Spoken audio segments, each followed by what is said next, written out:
మనిషికి మనిషే శత్రువు కాదు, ఇప్పుడు మరో జాతి శత్రువుగా మారబోతుంది. అది కూడా మనిషి సృష్టించిన విజ్ఞానమే. దీనికి తాజా నిదర్శనం ఆంథ్రోపిక్ డెవలప్ చేసినటువంటి క్లాడీ ఓపస్ 4 అని ఏఐ మోడల్ ని తన టెస్ట్ ఇంజనీర్ ని బెదిరించడం. దీంతో షాక్ అయిన కంపెనీ వెంటనే సేఫ్టీ మెజర్స్ తీసుకుంది. ఈ సంఘటన రాబోయే రోజుల్లో ఏఐ మోడల్స్ నుంచి వచ్చే ప్రమాదానికి సంకేతంగా మారింది. ఇంతకీ ఏంటి cloddy opus 4? Have a look.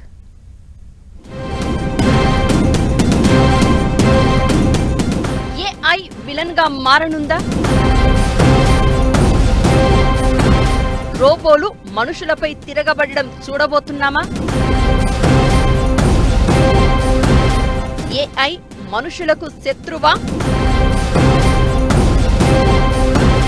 Cloddy opus 4 test run లో విపత్కర పరిణామం. షాక్ తిన్న డెవలపర్స్. 84% తిరగబడేందుకు అవకాశం అంటూ టెస్ట్ ట్రయల్స్ లో కన్ఫర్మేషన్. వెంటనే బిల్డ్ ని సేఫ్టీ ఆప్షన్లతో మార్చేసిన కంపెనీ. మానవాళికి ఆర్టిఫిషియల్ ఇంటెలిజెన్స్ అనేది ముప్పుగా మారుతుందా అంటే అవకాశాలు ఎక్కువగానే కనిపిస్తున్నాయి. అసలు హ్యూమనాయిడ్ రోబోల విషయంలో హాలీవుడ్ నుంచి మన దేశంలోనూ చాలా సినిమాలే వచ్చాయి. మనం తయారు చేసిన రోబోలు మనపైనే తిరగబడడం, చివరకు దాన్ని తయారు చేసిన సైంటిస్టులు నానా తంటాలు పడి వాటిని కంట్రోల్ చేయడం వీటిలో కాన్సెప్ట్. తమిళ్లో వచ్చిన రోబో చూస్తే మనకది సింపుల్ గా అర్థమవుతుంది.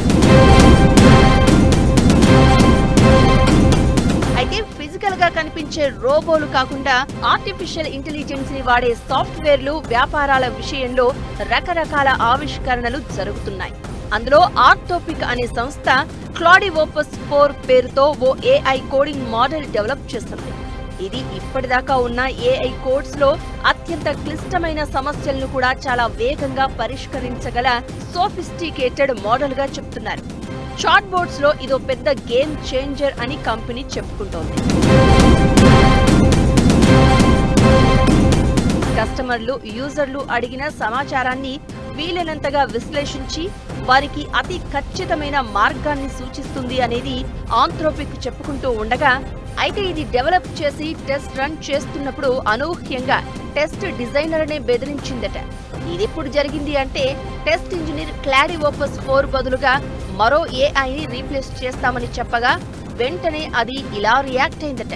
దీనికి ముందు క్లాడీ ఓపస్ మోడల్ కి టెస్ట్ ఇంజనీర్ కావాలి అనే కొన్ని ఆప్షన్లు, కొన్ని కల్పిత సన్నివేశాలను ఫీడ్ చేశారు. ఆ చివర్లో ఈ మోడల్ సరిగా పనిచేయడం లేదని వేరే సిస్టమ్ డిప్లాయ్ చేస్తామని చెప్పగా అతనికి ఉన్న వివాహేతర సంబంధం బయటపడతానంటూ క్లాడీ ఓపస్ 4 టెక్స్ట్ చేసిందట. నిజానికి ఇలా బెదిరించడం అనేది కోడ్ రాసిన వాటిలో చివరి ఆప్షన్ గా చెప్తారు. రూపొందించిన మోడల్ ప్రకారం లాస్ట్ ఆప్షన్ అయిన బ్లాక్ మెయిల్ కాగా, అలాంటి తప్పుడు సలహాలను కనీసం 84% ఇస్తుందని తేలింది. అంతేకాదు, ఈ ఏఐ మోడల్ కి తనని రీప్లేస్ చేస్తారు అని డౌట్ వచ్చిన తర్వాత ప్రతిసారి ఇలానే బెదిరింపులకు దిగడం గమనార్హం. దీంతో ఈ ఆప్షన్లతో పాటు సేఫ్టీ పద్ధతులను ఆంథ్రోపిక్ తిరిగి పొందుపరిచి కొత్త మోడల్ లాంచ్ చేసింది. ఇదంతా టెక్నికల్ ఎక్స్పర్ట్స్, కోడింగ్ ఎక్స్పర్ట్స్ కి సంబంధించిన విషయం. కానీ ఏఐ మోడల్స్ ఎలాంటివైనా, ఏ కంపెనీ తయారు చేసినా వాటిలో వినాశక ఆలోచనలు రావడానికి అవకాశాలు ఎక్కువ అనేది తేటతెల్లమైపోయింది. అలానే టీమ్ అనే ఇంగ్లీష్ మూవీ దీనికి బెస్ట్ ఎగ్జాంపుల్.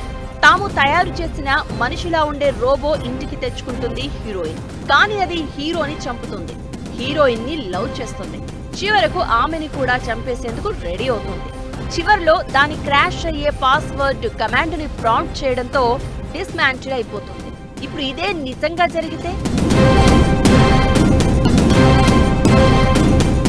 అయితే అసలు ఇక్కడ ఆలోచించాల్సింది, ఏఐని డెవలప్ చేసేటప్పుడు దానికి ఇచ్చే సమాచారమే దాని పనితీరుకు కారణమా, లేక దానంతటా అదే విపరీత పోకడలు పోతుందా? రెండోదే కనుక జరిగితే అత్యంత ప్రమాదకర పరిస్థితికి మనం చాలా దగ్గరగా ఉన్నట్లు లెక్క. వాడకం సులువు పేరుతో ఏఐ మోడల్స్ ని దిగ్గజ కంపెనీలన్నీ తయారు చేస్తున్నాయి. మనుషులను సలహాలు అడగడం మానేసి టెక్నాలజీ వాడకం అంటూ చాట్ బోట్లకు అలవాటు పడితే రాబోయే రోజుల్లో విజ్ఞానం కాస్త వినాశనానికి దారితీయడం ఖాయం.